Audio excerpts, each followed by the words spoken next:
Cyber నేరగాల దాడులకు పోలీసులు కూడా బాధితులుగా మారుతున్నారు. సైబర్ నేరగాల చేతిలో ఇద్దరు రాచకొండ ఇన్స్పెక్టర్స్ మోసపోయారు. టీటీడీ దర్శనం పేరుతో ఒక ఇన్స్పెక్టర్ నుంచి 4 లక్షలు వసూలు చేశారు. స్టాక్ ట్రేడింగ్ పెట్టుబడుల ద్వారా అధిక లాభం వస్తుందని మరో ఇన్స్పెక్టర్కు ఆశ చూపి 39 లక్షలు కాజేశారు. అయితే మోసపోయిన ఇద్దరు పోలీస్ ఇన్స్పెక్టర్లు సైబర్ క్రైమ్ విభాగానికి చెందిన వారే కావడం ఆశ్చర్యం కలిగిస్తుంది. బాధితులు ఇద్దరు అటు నేషనల్ సైబర్ క్రైమ్ పోర్టల్లో కంప్లైంట్ చేశారు, ఇటు రాచకొండ సైబర్ క్రైమ్ పోలీసులకు కూడా ఫిర్యాదు చేశారు. రైట్, ఇక ఇదే అంశానికి సంబంధించిన మరిన్ని డీటెయిల్స్ మా ప్రతినిధి అనిల్ లైవ్ లో అందిస్తారు. అనిల్, డీటెయిల్స్ ఏంటి?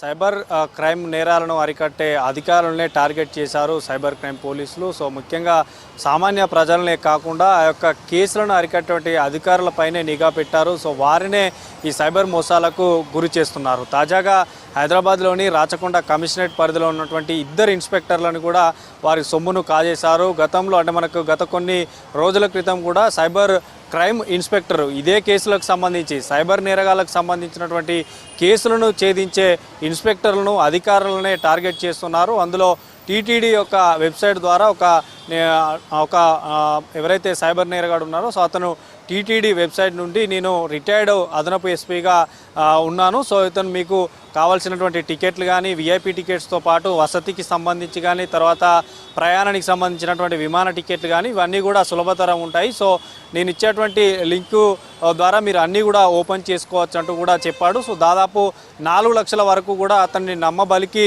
ఆ యొక్క ఇన్స్పెక్టర్ని 4 లక్షల వరకు మోసం చేశాడు. అతడు చివరిగా ఫోన్ స్విచ్ ఆఫ్ పెట్టడంతో అప్పుడు ఈ యొక్క ఇన్స్పెక్టర్ మోసపోయానంటూ కూడా అతనికి గుర్తించుకున్నాడు. ఇక మరొకవైపు నిన్న మనకి రీసెంట్గా అదే రాచకొండ కమిషనరేట్ పరిధిలోని సైబర్ క్రైమ్ ఇన్స్పెక్టర్గా సైబర్ క్రైమ్కి సంబంధించినటువంటి నేరాలనే అరికట్టేటువంటి పనిలో ఉన్నటువంటి అధికారినే టార్గెట్ చేశారు. సో ఆ యొక్క ఇన్స్పెక్టర్కి సంబంధించి కూడా ఆన్లైన్ ట్రేడింగ్కి సంబంధించి చాలా లాభాలు వస్తాయి, మీరు ట్రేడింగ్ చేస్తే మీకు ప్రాఫిట్లోకి వెళ్తారంటూ కూడా ఒక వాట్సాప్ లింకు పెట్టేసి సో ఆ లింక్ ద్వారా యాడ్ చేసేసారు. అందులో దాదాపు 90 పైగా మెంబర్స్ కూడా ఆ గ్రూప్లో ఉన్నారు. ఆ గ్రూప్లో ఉన్నటువంటి సభ్యులు కూడా ఈ యొక్క ఇన్స్పెక్టర్ని ఇన్స్పైర్ చేశారు.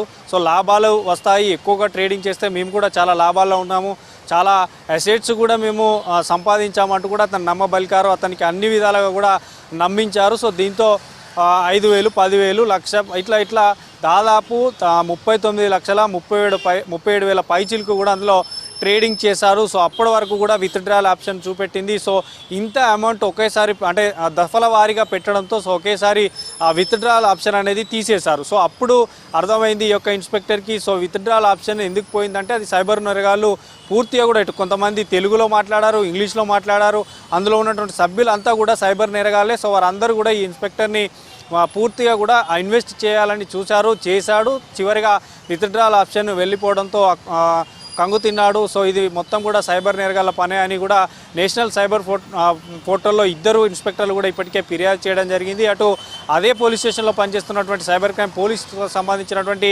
సైబర్ క్రైమ్ పోలీస్ స్టేషన్లో కూడా ఫిర్యాదు చేయడం జరిగింది. అటు నేషనల్ సైబర్ క్రైమ్ పోర్టల్తో పాటు ఇటు రాష్ట్రంలో ఉన్నటువంటి సైబర్ క్రైమ్ పోలీసులకు కూడా ఫిర్యాదు చేయడం జరిగింది. సో మొత్తానికైతే సామాన్య ప్రజల్ని ఇటు రోజుకి కోట్ల రూపాయల వ్యవధిలో కూడా ఈ సైబర్ నేరగాళ్ళు దండుకుంటున్నారు. దీంతోపాటు అధికారులను కూడా ఎక్కడ కూడా తప్పేయకుండా అధికారులకు కూడా ఎక్కడ కూడా ఎలాంటి అనుమానాలు రాకుండా కూడా ఇట్లాంటి ట్రేడింగ్ సంబంధించి కానీ ఇట్లాంటి దైవ దర్శనాలకు సంబంధించినటువంటి ఫేక్ లింకుల ద్వారా కూడా సైబర్ నేరగాళ్ళు అధికారులను కూడా తమ లోపర్చుకొని పెద్ద మొత్తంలో దండుకుంటున్నారు. సో మొత్తానికైతే ఈ రాచకొండ కమిషనరేట్ పరిధిలో అంటే అధికారులనే సైబర్ క్రైమ్ అధికారులనే పోలీస్ అధికారులనే టార్గెట్ చేస్తున్నటువంటి సైబర్ నేరగాళ్ళను రావడంతో సో పోలీస్ వర్గాలు కూడా కొంత ఈ యొక్క దుమారం రేగుతుంది. సో చూడాలి అంటే సామాన్య ప్రజలకుతో పాటు ఇటు పోలీస్ అధికారులకు సైతం సైబర్ నేరగాలు వదలడం లేదు కాబట్టి సో రానున్న రోజుల్లో ఇంకా సైబర్ నేరాలపై ఇంకా అవేర్నెస్ రావాలంటూ కూడా కోరుతున్నారు. సో ప్రజెంట్ అయితే ఇద్దరు ఇన్స్పెక్టర్లు కూడా సైబర్ క్రైమ్ పోలీసులకు ఫిర్యాదు చేశారు. సో దీనిపైన పూర్తిగా వివరాలు కూడా త్వరలోనే మళ్ళీ తెలిసేటువంటి అవకాశం ఉంటుంది.